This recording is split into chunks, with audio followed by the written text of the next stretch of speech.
Don't get lost on the web. Join me as we catch the best and most relevant information out there.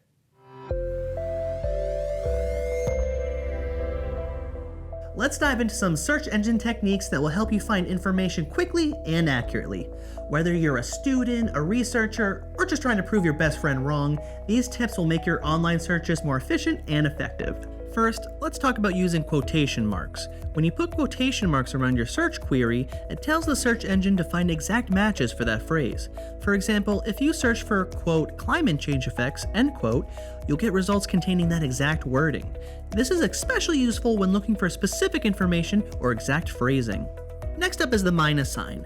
This tool helps you exclude certain terms from your search results. Let's say you're interested in Jaguars, but not the car. You would enter Jaguar minus car. This will filter out results that mention the vehicle, leaving you with only information about the animal. Moving on, the site search command allows you to search within a specific website or domain. If you want to find articles about climate change on the BBC website, you would type site:/bbc.com climate change.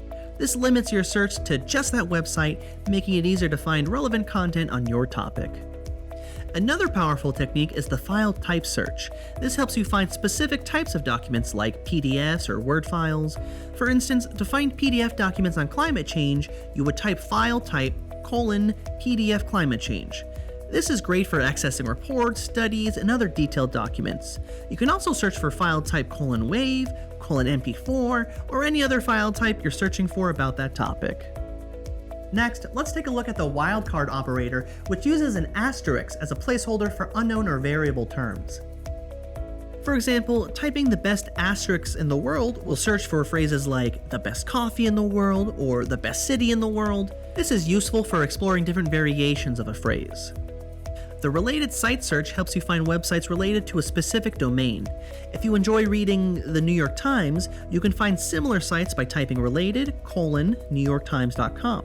This can help you discover new sources of information that are related to your initial search. Finally, let's talk about the in title and in URL functions. These help you find pages with specific words in the title or URL. For example, in title: climate change will show pages with climate change in the title. Likewise, in URL: climate change finds pages with climate change in the URL. These tools are useful for narrowing down your search to only the most relevant pages. And that's all there is to it. Using these search tools will boost your efficiency and search engine accuracy. Start using these tips today to save the most time and find the most relevant information online. Thanks for watching. I'm David with SkillSprints.